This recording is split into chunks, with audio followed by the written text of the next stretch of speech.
Men have been dying in childbirth forever. The death rate used to be 50-50 of whether women survived or not, so it's really dangerous. You should do what the doctor tells you without question. So rather than fear-mongering bullshit, let's break down what the actual reality of the statistics is. From old parish records, what we see is that the death rate from 1700 to 1750 was around 7.5 maternal deaths per 1,000 live births. From 1750 to 1800, it is around 5 deaths of mothers per 1,000 births. From the mid-19th century onwards, for quite some time, that death rate remained stagnant around about the same.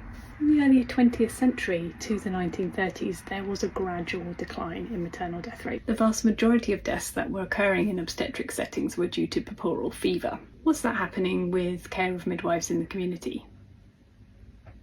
No. So was birth safer with a doctor then than it was with a midwife? No. Now, there was a physician who recognised that perhaps putting your hands in a dead body and then putting them into a woman wasn't a good idea. But guess what happened to him? He was thrown into a mental asylum. So for all of those people saying, let's blindly trust doctors and what they say because they know best,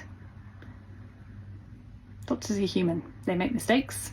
And unfortunately, a lot of them have a lot of ego that means that they don't listen when people question what they're doing and the validity of what they're doing. And it takes a very long time for evidence-based information to get into obstetric practice, unless of course it suits obstetric practice and makes their lives easier or makes their practice more profitable. Funny enough, washing your hands with chlorinated lime helped reduce the many deaths that were happening due to puerperal fever. This routine cut the death rates that were occurring in obstetric practice to similar to the levels that were practiced with midwives. So yeah, birth with a doctor, never been safer than birth with a continuity of care midwife.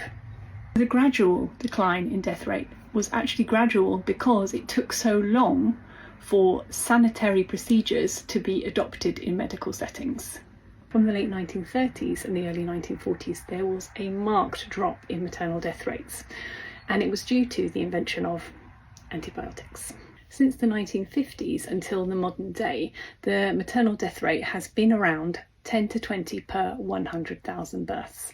So all of the intervention that's been happening in the last few years is not reducing the maternal death rate. It's actually increasing complications, including hemorrhage. And what's being blamed for that? Women getting older, fatter and more complex. Is that what's really to blame? No.